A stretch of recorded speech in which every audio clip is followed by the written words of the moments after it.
Joy to the Lord, all you nations. Come before him singing for joy. Serve the Lord, serve the Lord.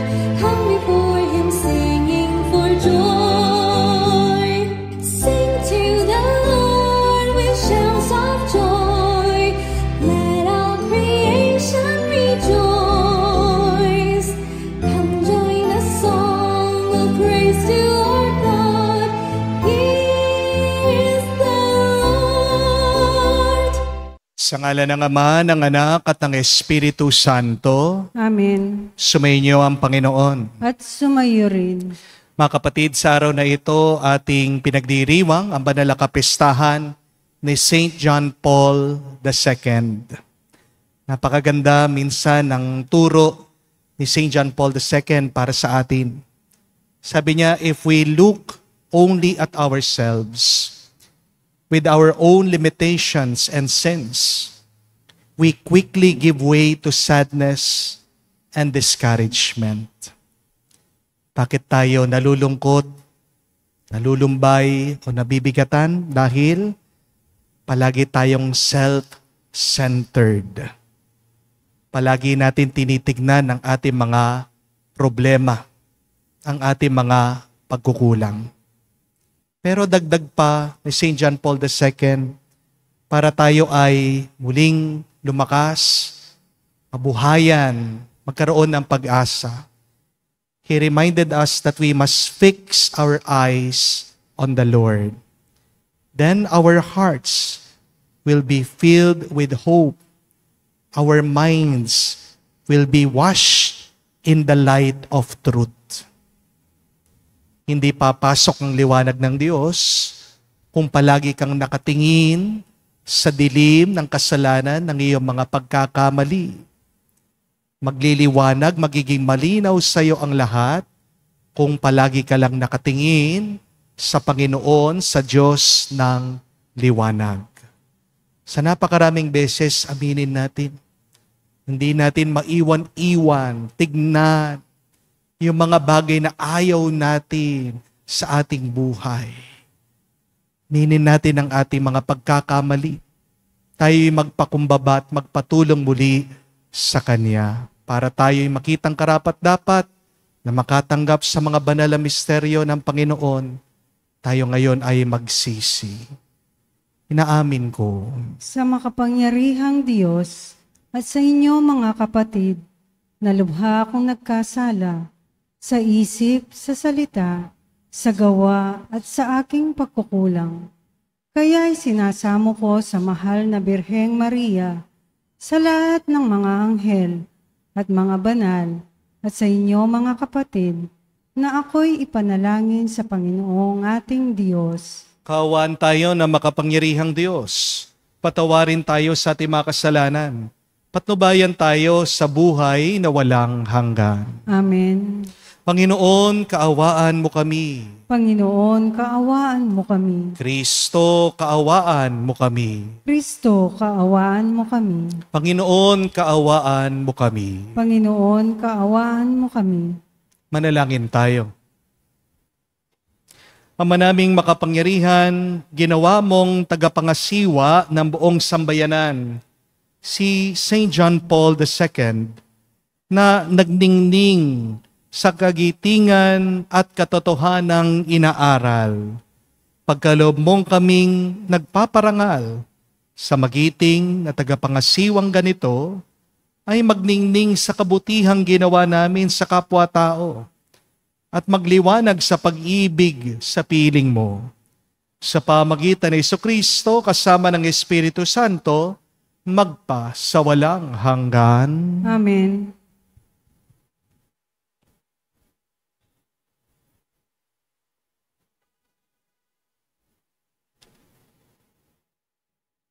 Pagbasa mula sa sulat ni Apostol San Pablo sa mga taga-Roma. Mga kapatid, huwag na ninyong paghariin ang kasalanan sa inyong mga katawang mamamatay upang hindi na kayo maalipin ng masasamang pita nito. Huwag ninyong ipailalim sa kapangyarihan ng kasalanan ang alinmang bahagi ng inyong katawan bilang kasangkapan ng kasamaan. Sa halip, pasakop kayo sa Diyos bilang mga taong namatay, muling binuhay, at ihandog sa Kanya ang buo ninyong pagkatao bilang kasangkapan ng katuwiran, sapagkat hindi na dapat maghari sa inyo ang kasalanan. Yamang kayo'y wala na sa ilalim ng kautusan, kundi nasa ilalim ng kagandahang loob ng Diyos. Ngayon, gagawa ba tayo ng kasalanan dahil sa wala na tayo sa ilalim ng kautusan, kundi nasa ilalim ng kagandahang loob ng Diyos? Hindi. Alam ninyong kapag kayo'y napailalim kaninumang bilang alipin, alipin nga kayo na inyong pinapanginoon. Mga alipin ng kasalanan at ang bunga nito'y kamatayan. O mga alipin ng Diyos at ang bunga nito'y pagpapawalang sala. Ngunit salamat sa Diyos, sapagkat kayong dating mga alipin ng kasalanan ay naging masunurin sa aral na tinanggap ninyo. Pinalaya na kayo sa kasalanan at ngayoy mga alipin na ng katuwiran. Ang salita ng Diyos. Salamat sa Diyos. Sa pangalan ng may kapal, tayo ay tinutulungan. Sa pangalan ng may kapal, tayo ay tinutulungan. Ano kaya't di pumanig sa atin ang Panginoon? O Israel, ano kaya ang sagot sa gayong tanong? Kung ang Panginoong Diyos sa amin ay di pumanig, noong kami salakayin ng kaaway na malupit, maaaring kami noon ay nilunon na ng buhay sa silakbo ng damdamin at matinding kagalitan. Sa pangalan ng may kapal, tayo ay tinutulungan. Maaaring kami nooy natangay na niyong agos, na anod sa karagatat, tuloy-tuloy na nalunod. Sa lakas ng agos, nooy nalunod nga kaming lubos. Tayo ay magpasalamat, ang poon ay pupurihan, pagkat tayo'y iniligtas sa malupit na kaaway. Sa pangalan ng may kapal, tayo ay tinutulungan. Ang katulad nati, ibong sa bitag ay nakatakas, lubos tayong nakalaya na ang bitag ay mawasak. Tulong nating kailangan ay sa poon nagmumula, pagkat itong lupa't langit, tanging siya ang lumikha. Sa pangalan ng may kapal, tayo ay tinutulungan.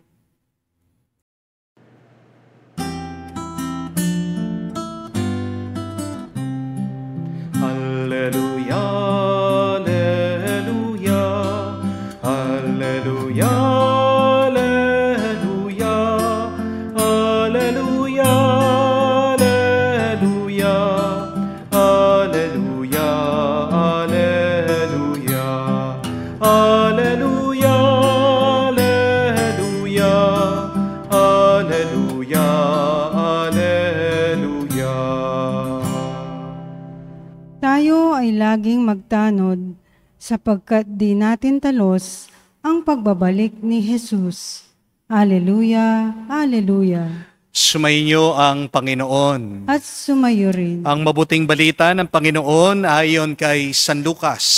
Papuri sa iyo, Panginoon. Nung panong yun, sinabi ni Jesus sa kanyang mga alagad, "Tandaan ninyo ito, kung alam lamang ng puno ng sambayanan kung anong oras darating ang magnanakaw, hindi niya pababayaang pasukin ang kanyang bahay. Kayo may dapat humanda sapagkat darating ang anak ng tao sa oras na hindi niyo inaasahan. Tinanong ni Pedro, Panginoon, sinasabi po ba ninyo itong talimhaga para sa amin o para sa lahat? Tumugon ang Panginoon, sino nga ang tapat at matalinong alipin?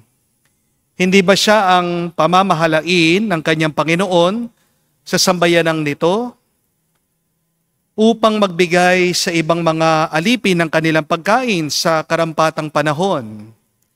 Mapalad ang aliping iyon kapag dinatnan siyang gumagawa ng gayon pagbalik ng kanyang Panginoon. Sinasabi ko sa inyo, pamamahalain siya ng kanyang Panginoon sa lahat ng ari-arian nito. Ngunit kung sabihin sa sarili ng aliping iyon, matatagalan pa bago magbalik ang aking Panginoon. At simulan niyang bubugbugin ang ibang aliping lalaki at babae. At kumain, uminom at maglasing, darating ang Panginoon ng aliping iyon sa araw na hindi niya inaasahan at sa oras na hindi niya alam. Buong higpit na paparusahan siya ng Panginoon at isasama sa mga di tapat. At ang aliping nakakaalam ng kalooban ng kanyang Panginoon, ngunit hindi naghanda ni sumunod sa kalooban nito ay tatanggap ng mabigat na parusa. Ngunit ang aliping hindi nakakaalam ng kalooban ng kanyang Panginoon at gumagawa ng mga bagay na nararapat niyang pagdusahan ay tatanggap na magaang parusa. Ang binigyan ng maraming bagay ay mahahanapan ng maraming bagay. At ang pinagkatiwalaan ng lalong maraming bagay ay pananagutin sa lalong maraming bagay. Mga kapatid, ang mabuting balita ng ating Panginoon. Pinupuri ka namin, Panginoong Jesucristo. Magandang araw po muli sa inyong lahat. Isa po sa mga pinakasikat na santo ng ating modernong panahon ay ang ating pinagdiriwang ngayon, si St. John Paul II. Some people would describe Pope John Paul II as the Pope who waved with his heart. Ganda po, no? Siya daw po ay ang Santo Papa na kumakaway gamit ang kanyang puso. May isa pong kwento nung minsan na bumisita si Pope John Paul II sa atin dito sa Pilipinas noong 1995. Tinanong daw po siya kung bakit palagi siyang ngumingiti. Why was he always smiling? Ang sagot po niya ito, I always smile because I carry Christ in my heart. Wow, that's so beautiful. Kaya tandaan niyo po yun. Kung gusto niyo kayo din palagi ngumiti, carry Christ in your heart. Dalhin niyo sa puso niyo si Kristo. At siguradong magiging masaya kayo palagi. Amen? Magandang itanong po yan. Magandang pagmunihan. Ano ba ang dala ko ngayon sa aking puso? Baka dala mo takot, galit, inggit, o pagod. Kapatid, gayahin mo si St. John Paul II. Huwag mong iwan si Kristo sa buhay mo. Yan ang kasalanan minsan natin eh. Kasi ginagawa lang nating bisita ang ating Panginoon. Na dapat si Kristo palaging nananahan sa atin. Amen? Jesus should not only be your visitor, but Jesus should be part of your life. Amen? Kaya kung matatandaan niyo po, nung buhay pa si Pope John Paul II, kahit napagod siya, may sakit na po siya noon, may Alzheimer siya, kahit na nung tinamaan siya ng bala dahil ina-assassinate po siya, di ba? Pinapatay po siya. He was still smiling. Palaging nakangiti pa rin itong Santo Papa natin. Bakit? Because he believed, he loved, and he prayed to Jesus always. 3 things that we can learn from St. John Paul II so that we can live happily, healthy, and holy. First, we need a faith that trusts. Kailangan tayong magkaroon ng isang pananampalataya na nagtitiwala. Paulit-ulit pong turo at sinabi ni St. John Paul II nung buhay siya. Do not be afraid. Open wide the doors for Christ. Mga kapatid, minsan, hindi naman yung wala tayong pananampalataya sa Diyos eh. Ang problema natin ay takot tayong manampalataya ng buong buo. Sinasabi natin, naniniwala tayo. Pero kapag meron ng pinapagawa ang Diyos sa atin, di tayo sumusunod. Yan ay palatandaan, hindi buo ang ating pananampalataya sa Kanya. We believe, but we still want to be in control. Di po ba? Parating sinasabi ng iba sa inyo, Lord, I trust you. Pero, naririnig mo naman sila, palagi nagrereklamo sa kanilang panalangin, sa kanilang dasal, nagtatanong, bakit naman ganyan, Panginoon? Mga kapatid, kung talagang naniniwala kayo sa Diyos, dapat hindi kayo nagrereklamo. Di po ba? Kung talagang nananalig kayo sa Diyos, dapat walang lungkot sa puso mo. Bakit? Dahil kapag ikaw ay malungkot, ito ay tanda na hindi mo matanggap yung nangyayari sa'yo. Amen? Pero kapatid, lahat ng nangyayari sa atin ay kagustuhan ng Diyos. So be happy. Be joyful. Because even if you have problems now, God has a perfectly good reason why He allows you to go through that problem. Amen? Sa pananampalataya, hindi po sapat yung half trust. When we trust, we give God permission to surprise us. And God can never be outdone in His generosity. Mabuti ang Diyos. God is good. Sobra-sobra. Amen? Kung naniniwala ka na mabuti ang Diyos, dapat magtiwala ka sa Kanya. Amen? Hindi ka magiging masaya, malusog at banal kung hindi ka matututong magtiwala buong-buo sa Kanya. Amen? But secondly, we need a love that gives. If you love but do not give, you will die. Amen? Makikita nyo yan sa inyong paghinga. Subukan nyo. Inhale, exhale. Isa pa po. Inhale, exhale. Isa pa po. Inhale. Stop. Hold. Huwag na po kayong hihinga. Ano mangyayari sa inyo? Tigok ka! Di po ba? Bakit kailangan mo magbigay? Kasi nakatanggap ka. Amen? If you truly love, then you should give because you have received blessings and graces from the Lord. Magkaroon ka sana ng pagmamahal na nagbibigay. Sabi po ni St. John Paul II, the measure of your success is seen in the measure of your generosity. The more generous you are, the more successful you will be. Because the more that you give, the more you shall receive. Amen? Ang pagmamahal po kay St. John Paul II ay hindi lang feelings o nararamdaman lang. Kaya nga ang taong marunong magmahal, kahit na pagod, payapa yan. Bakit? Kasi kahit na siya'y nababawasan, alam niya, pupunuin siya ng Diyos. Baka kaya ikaw ay napapagod sa pagmamahal kasi gusto mo, kuha ka lang ng kuha. Hindi ka marunong magbigay. Di po ba? Because there is always joy in giving. Ang tunay na pagmamahal ay hindi lang po yung nagsasabing, I love you. Pero ang tunay na pag-ibig ay nagsasabing, I will serve you. At nakita po natin yan kay St. John Paul II. Kahit na matanda na siya noon, kahit na nanginginig siya, hindi po siya nag-retire. Naglingkod pa rin siya hanggang sa kamatayan. That is a love that gives. Third and last, we need a prayer that connects.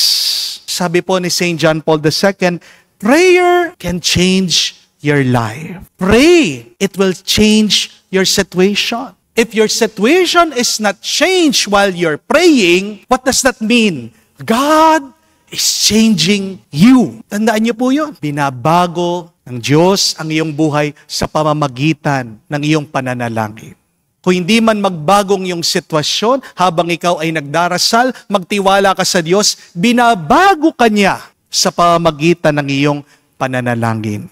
When you pray, you draw the power of God's mercy to you. Marami po kasi sa atin nagdarasal lang kapag may problema. Di po ba? Pero sabi po ni St. John Paul II, araw-araw dapat magdasal ka. Pero si St. John Paul II, araw-araw po nagdadasal siya. Kahit ang dami niyang trabaho, kahit naabala siya. Kagising pa lang po ni St. John Paul II noon, tatayo siya, pupunta po siya agad doon sa kanyang chapel, luluhod po siya. 1 oras po siyang nagdadasal. And his favorite prayer was the rosary.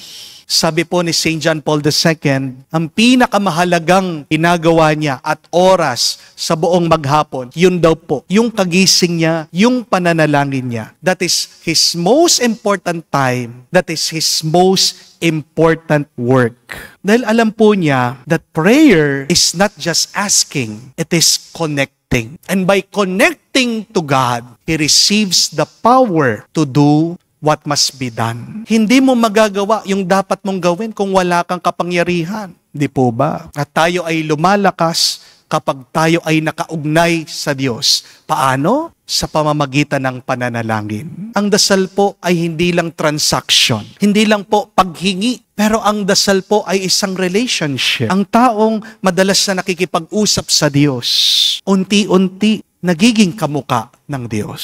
Tandaan niyo po yan. Kaya nga yung mga totoong madasalin, kaya nga yung mga taong totoo na nilalapit nila ang kanilang puso at loob sa Diyos, ang nangyayari sa kanila, nagiging payapa sila, mas mapagbigay at mas mapagmahal.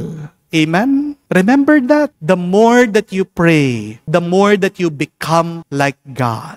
It is good to ask, how is my prayer life? Kumusta na ang iyong pananalangin pagdarasal? Do you pray only because you have time? Pray because it is your most important task. By prayer, you are transforming your life to become divine. Mahirap maging banal, mahirap maging mabuti na hindi nakaugnay sa Diyos. Di po ba? Mahirap maging banal at maging mabuti kung hindi ka nananalangin. Magdasal ka para mapuno ka ng grasya. So don't forget, my dear friends, these 3 things that St. John Paul II has taught us in order for us to be happy, holy, and healthy. Sa panahon ng iyong takot, pagod at pagkalito, balikan mo ang 3 turo ni St. John Paul II. First, faith.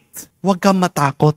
God is bigger than your fear. Pag natatakot ka, mas naniniwala ka dun sa masama kaysa sa Diyos nating napakabuti. Di po ba? But second, love. Magmahal ka kahit na mahirap. Because God is love. And love always wins. Amen? And third, pray. Araw-araw, umugnay ka, kumonekta ka sa Diyos. God listens to us. Even if God is silent, when you pray, you become like God. When you pray, you receive His power. Si St. John Paul II po ay ang santo na tinuruan tayong ngumiti muli. Wala na po si St. John Paul II dito sa mundo. Siya po ay nasa langit na kasama ang mga anghel, ang mga ibang santo. Kaya naman, ari nawa, tayo mga nandito sa mundo, ang magpatuloy sa kanyang inumpisahan. Be that smile of God to other people. Ngumiti ka bilang tanda ng iyong tiwala sa Diyos. Ngumiti ka para mahawa mo naman ang iba sa tuwa at sa galak. Ngumiti ka, di mo alam baka makapag-inspire ka. Di po ba? Kung nahihirapan kang ngumiti at maging masaya, magpatulong po tayo kay St. John Paul II dito sa Banal na Misa. Manalangin tayo sa kanya at sabihin natin, St. John Paul II, panalangin mo kami, tulungan mo kami, gabayan mo kami, ngayon at magpakailanman. Amen. Tumayo po tayo, alay po natin sa Diyos ang ating mga dasal at panalangin at ating sabihin, Panginoon, dinggin mo kami. Panginoon, dinggin mo kami.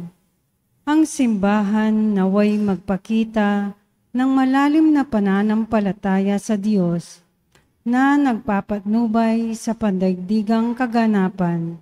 Manalangin tayo sa Panginoon. Panginoon, dinggin mo kami.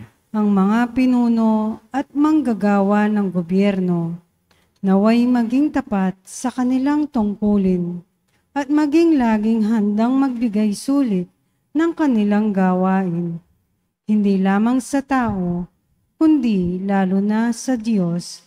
Manalangin tayo sa Panginoon. Panginoon, dinggin mo kami. Ang mga kabataan naway maging matyaga sa gawain at pag-aaral at manatiling umaasa sa isang magandang kinabukasan. Manalangin tayo sa Panginoon. Panginoon, dinggin mo kami.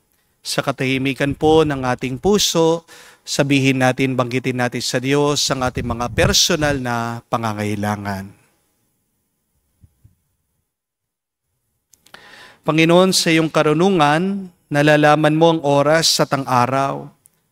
Huwag mo nawang hayaan maging saradong aming mga puso sa iyong pagdating, sanhi ng aming pinagkakabalahan.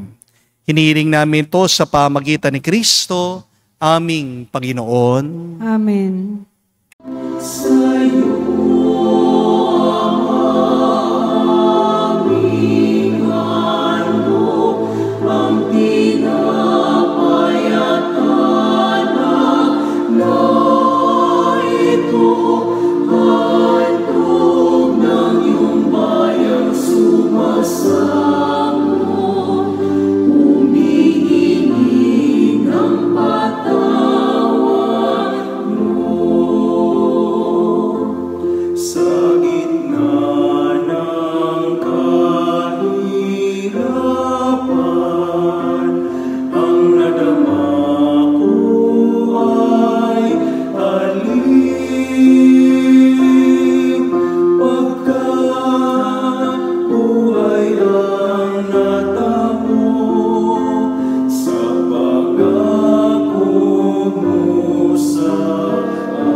Manalangin kayo mga kapatid, para ng ating mga paghahain ay kalugdan ng Diyos, amang makapangyarihan.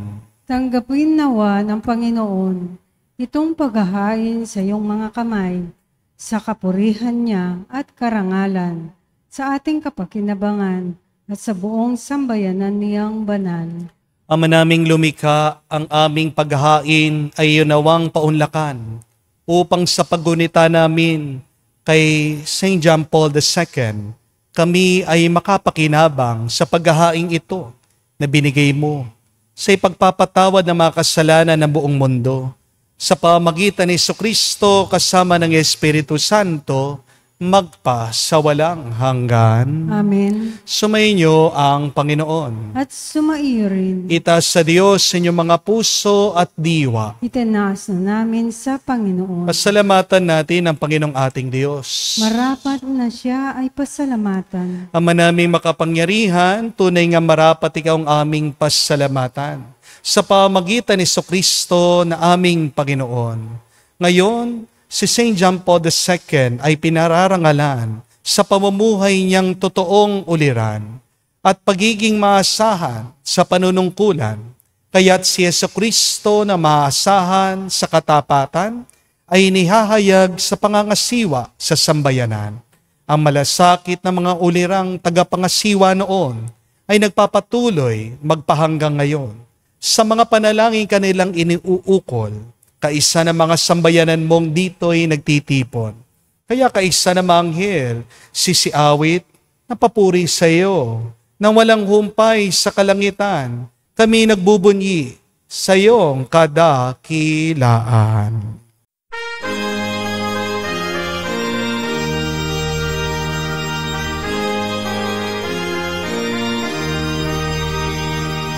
Santo, Santo, Santo, Panginoong Diyos ng mga hukbo. Napupuno ang langit at lupa ng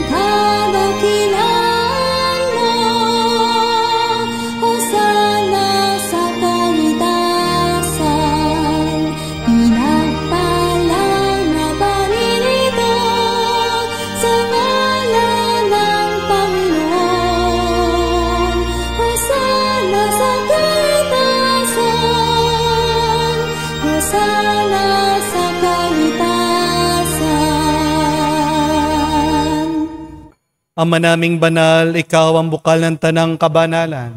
Kaya't sa pamagitan ng iyong Espiritu, gawin mong banal ang mga kaloob na ito upang para sa amin maging katawan at tugo ng aming Panginoong Hesu Kristo. Bago niya pinagtiis ang kusang loob na maging handog, hinawakan niyang tinapay, pinasalamatan kanya, pinaghati-hati niya iyon, inabot sa kanya malagad at sinabi, tanggapin ninyong lahat ito at kanin. Ito ang aking katawan na ihahandog para sa inyo.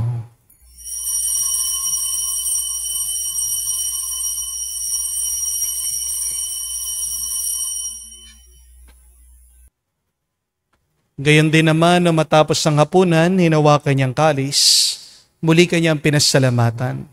Nabot niya ang kalis sa kanya malagad at sinabi, tanggapin ninyong lahat ito at inumin. Ito ang kalis ng aking dugo, ng bago at walang hanggan tipan. Ang aking dugo na ibubuhos para sa inyo at para sa lahat, sa pagpapatawad ng mga kasalanan. Gawin ninyo ito sa pag-alaala sa akin.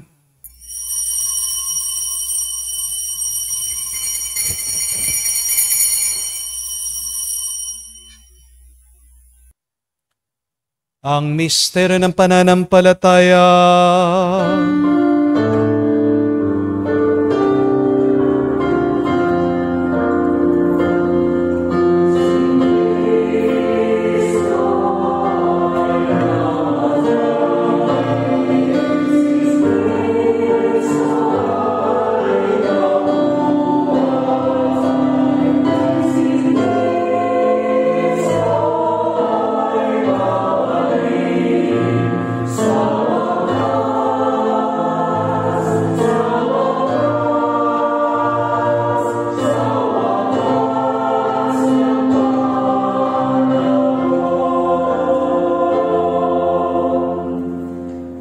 Ama, ginagawa namin ngayon ang pag-alaala sa pagkamatay muling pagkabuhay ng iyong anak.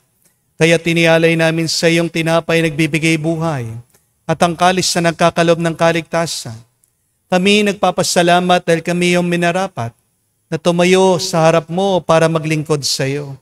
Sinasamo namin kami magsalo-salo sa katawan at dugo ni Kristo ay mabuklod sa pagkakaisa sa pamagitan ng Espiritu Santo. Amalingapin mong iyong simbahan, laganap sa buong daigdig. Puspusin mo kami sa pag-ibig. Kaisa ni Leon ang aming Santo Papa, si Florentino aming Arsobispo at ng Tanang Kaparian. Alalahanin mo rin ang aming mga kapatid na nahimlay may pag-asang sila'y muling mabubuhay. Gayon din naman lahat ng mga pumanaw. Kawan mo't sila't patuloyin sa iyong kaliwanagan.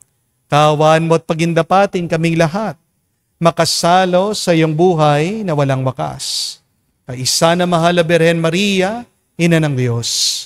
Kaisa ni San Jose ang kanyang maluwalhating esposo.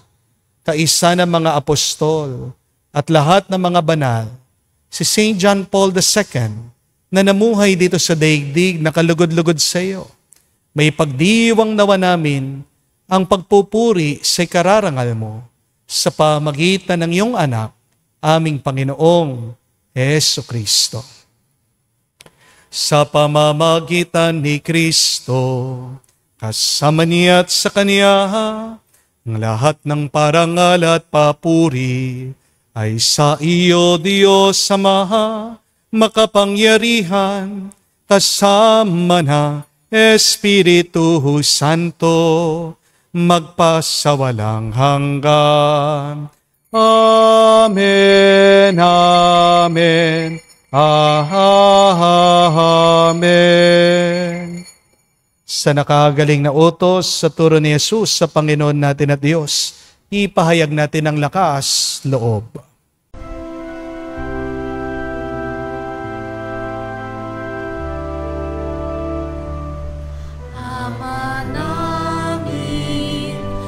Sumasalangit ka, sambahin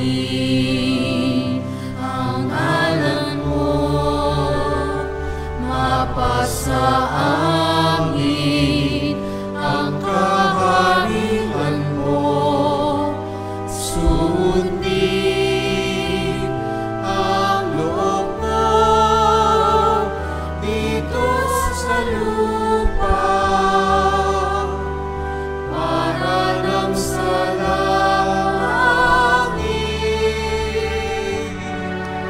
Bigyan mo kami ngayon ng aming kakanin sa araw-araw. At patawarin mo kami sa aming mga sala para ng pagpapatawad namin sa nagkakasala sa amin. At huwag mo kaming ipahintulot sa tukso, at iadya mo kami sa lahat ng masama. Hiniling namin kami iadya sa lahat na masama, pagkalooban ng kapayapaan araw-araw, ligtas sa kasalanan, ilayo sa lahat ng kapahamakan, samantalang aming pinanabikan ang dakilang araw ng pagpapahayag ng tagapagligtas naming si Jesucristo. Sapagkat iyo ang kaharian at ang kapangyarihan at ang kapurihan magpakailanman. Amen. Panginoong Jesucristo, sinabi mo sa mga apostol, kapayapaan ang iniiwan ko sa inyo, ang aking kapayapaan binibigay ko sa inyo. Tungayan mo ang aming pananampalataya at huwag ang aming pagkakasala. Pagkalooban mo kami ng kapayapaan at pagkakaisa ayon sa iyong kalooban. Kasama ng Espiritu Santo, magpa sa walang hanggan. Amen. Kapayapaan ng Panginoon ay laging sumainyo. At sumaiyo rin. Magbigayan po tayo ng kapayapaan sa bawat isa. Peace with you po, kapayapaan po sa inyong lahat. Kordero ng Diyos na nag-aalis ng mga kasalanan ng sanlibutan, maawa ka sa amin. Maawa ka sa amin. Kordero ng Diyos na nag-aalis ng mga kasalanan ng sanlibutan, maawa ka sa amin. Maawa ka sa amin. Kordero ng Diyos na nag-aalis ng mga kasalanan ng sanlibutan,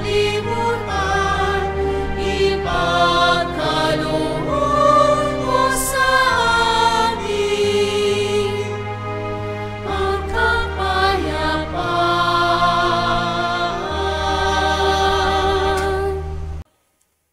Mga kapatid, naririto ang ating Panginoong Jesucristo, ang Kordero ng Diyos. Siya nag-aalis sa mga kasalanan ng sanlibutan. Mapalad tayong lumalapit sa piging ng Kordero. Panginoon, hindi ako karapat-dapat na magpatuloy sa iyo, ngunit sa isang salita mo lamang ay gagaling na ako.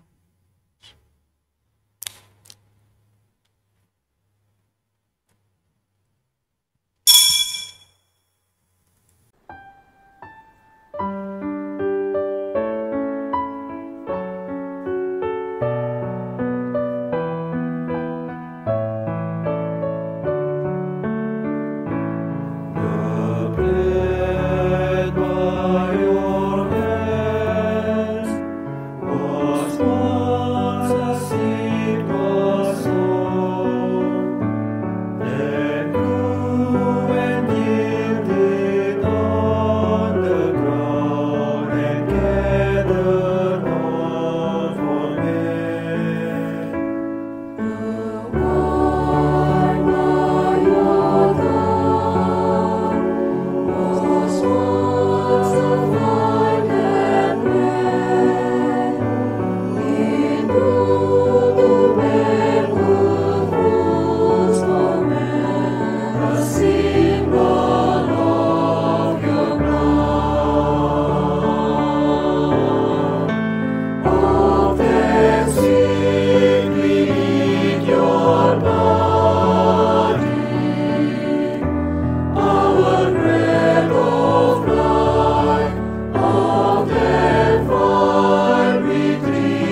Manalangin tayo.